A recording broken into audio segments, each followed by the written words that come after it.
You're about to enter the strange part of fanfiction. Viewer discretion is advised. Wear your headphones or earbuds, close your eyes, and let the imagination flow as we journey into some lemons.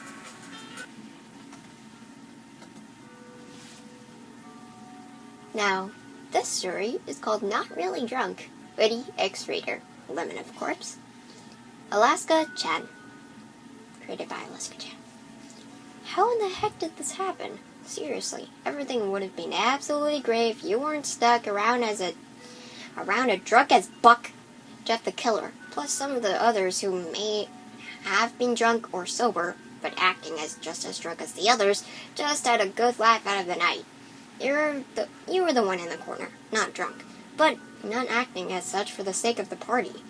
You had 1 or 2 drinks, but it wasn't enough to get you totally wasted like the other people you knew, mostly around in the house or mansion.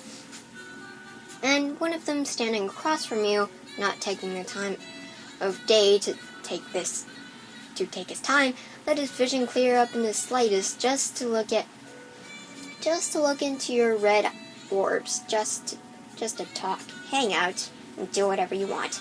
You don't give a crap. It was only for a night. Why couldn't he? Oh, never mind. Here comes the drunken mind now. Hey, Beatrice, the hooded masked man said, a tad slurred due to the effects of alcohol in his system, but himself nonetheless. His yellow hood was hanging on by his head, his mask off to the side so that one of his eyes and about half of his mouth was more visible than the rest, plus a drunken blush that was oh so famous in that house. He had a black shirt under his bright hoodie and his normal jeans and such. He sighed, wishing that he wasn't drunk to talk to, and just be his normal self. Sadly, that wouldn't happen, but he fell for the idiot anyways.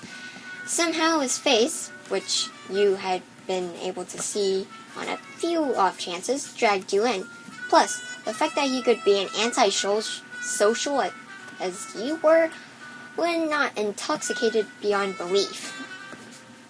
You two got along well, but when the feelings and hormones grew, that was the end of wanting a friendship. Yet, you couldn't bring yourself to tell him, so here you were, contemplating on whether or not to tell him. I don't know who's talking here. Even just he pauses himself to take the chance to hiccup slightly, then continue. Time to wake up, he yells, his face close to yours and his mask hanging by a thread around his neck, so that his face was perfectly available to your looking pleasures. Dang, was he sexy. You wouldn't lie to yourself, he was hot, which was one of the many reasons that feelings wanted to make their way up from friends to, well, something else. I'm sure you're smart enough to figure that out, right? Right? Anyway, you blushed slightly, sitting up so that his face was a decent length away from you. Yeah, hey, hoodie, he mumbled, his drunken smile making you look at him dead on. With a slight smirk, he sits right next to you, to the point where his legs were touching your own. Daydreaming again. Dang, you seem to do being that more, he said, smirking slightly with the blush still on his cheeks. Makes him look even more hot. He thinks with the smile, his imagination going off somewhere else as something below his torso suddenly poked his boxers. Oh jeez. Which then go to his pants and makes the whole situation awkward. Mostly for him, but seeing how the lighting of the mansion was switched from usual fluorescent yellow color, it was rainbows, making you question who was he doing what nearest to you. You couldn't really tell what was going through his head quite yet. You know, until he suckered into going to one of the hall closets. Then you had a pretty good idea.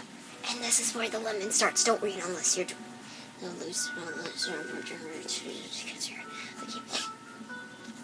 Next thing you know, you're on the ground, half naked, and severely a severely attracted man hovering over you, fully clothed self, just waiting for himself to get into your pants. Sorry. I have to do the coughing thing again. You see, he also thought the same things you did, but the fact that the alcohol was in his system for the next few hours, he was going to do more than anything. At this point, with a smirk, he bent down closest to your ear. With a slight movement of his hand, he was up your shirt, massaging one of your twins. Well, that's better than breast. I've always wanted to do this, he whispered, before his pale lips left your earlobe and trailed your neck to where you'll be marked. You moaned at the sudden contact of his hand to your breast as he, somehow, seeing how you knew dang well he was a virgin, skillfully toys with your before a lack of air to a certain weak spot of yours began to decrease greatly. Another moan is given out, and louder than the last. He pulls back with a trail of DNA landing on his shirt, which should have been off by now to his observation. So, with that thought in mind, he uses a hand to unbutton your shirt, revealing your small or tall breasts, one of them covered by a large pale hand, while the other one was still in your He was finally able to do a lot more than the article of clothing which was holding him back for so long. It was now what he is reached. A sudden movement of hands revealed to you that you were now braless, and now his hands were moving frantically to move your with many different ways for the noises he craved most. His eyes clouded with being drunk and lust, watching himself go, to make sure that he didn't mess up, as his head lowers to one of yours, to suck, pull, tease, whatever he could really think of. Just him moving his hands around was enough to arouse you to no end. Now, with his lips came into contact with sacred skin, you needed him more than you needed air. You loved him, not only because you were filled with more lust than you could handle, but just the fact that you would be holding that in for a while. So, it's about time to came out. He takes turns sucking and kneading your making sure that both get equal attention. All while you're moaning, he continues making those sounds come out of you in rapid bursts. Him hearing the beginning of his name, but then trailed as sucking became biting and his hips ground against yours rapidly. It was official. He was ready. He was curious as how you would react with himself inside you, making you two become without a second thought in his head. He slides your lower clothing off, because I don't know what you're wearing. Do you really think I'd watch perverts? Along with his own, a slight smirk on his somewhat darkened face, as he admired your naked body, and the dim light that he was coming in from the outer world. You, on the other hand, had no idea what was going on. You had a very clear fact that you weren't anything besides the drunken and hormonal air around you. Your vision's haze as you climaxed was about to come. No, this isn't a bun. But then, whatever movement had to do with the inside of you and you already tired out self. That movement, however, is surprisingly to you. Large manhood going to inside that forbidden place, giving you both the pleasure of hearing your scream to your climax, the pain of your, well, not so much anymore, virgin-bound womanhood. As he tries to comfort you from the pain, he hiccups here and there, only making this better. After a few minutes, you bucked your hips up a few times, causing him to start moving himself, giving out a few moans to the filled air.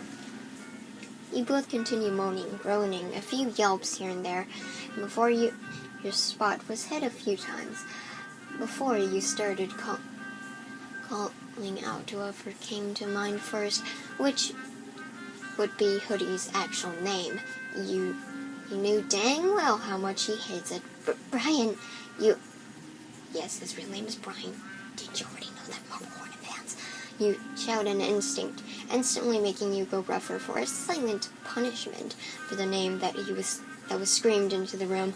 Thankfully, you two were the only ones in the area, so those who had heard that would either remember for the rest of the night or too drunk to remember within a minute or so. Don't call me that, Beatrice. He growls into your ear, causing you to shiver and having those previously warm buds stick out again out of nervousness. You could feel yourself about to burst a second time as he goes on with thrusting in inside of you, getting the pleasant screams from your red, yet somewhat bruised lips. You felt like your words were going to give out within a few minutes if this kept up. Now, after fondling the many things that were able to be fondled with, you did in fact climax a second time. You bucked up to him with several loud moans in store so that he could do the same. I'm not going to say that. He pleaded with knowing that he would have an idea as to what to do, and what to do inside of you was key. He smirks, and with a slight nod, he keeps hitting your special spot while waiting for his climax right up to your core, then through your screams. As soon as it hit, and you moaned with your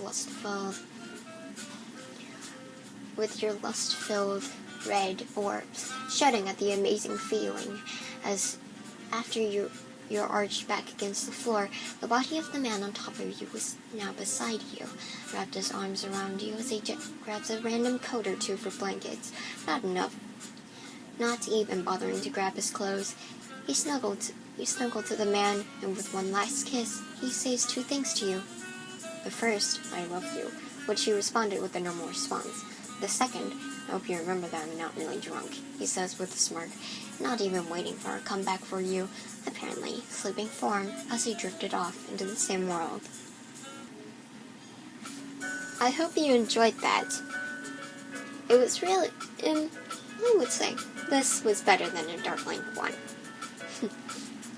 Hopefully you guys enjoyed this part, this special for Valentine's Day. Happy Valentine's Day, everyone. And happy Valentine's Day to the Creepy Crew as well. I'll see you guys in the next video. May the Triforce be with you, and maybe it'll be less perverted.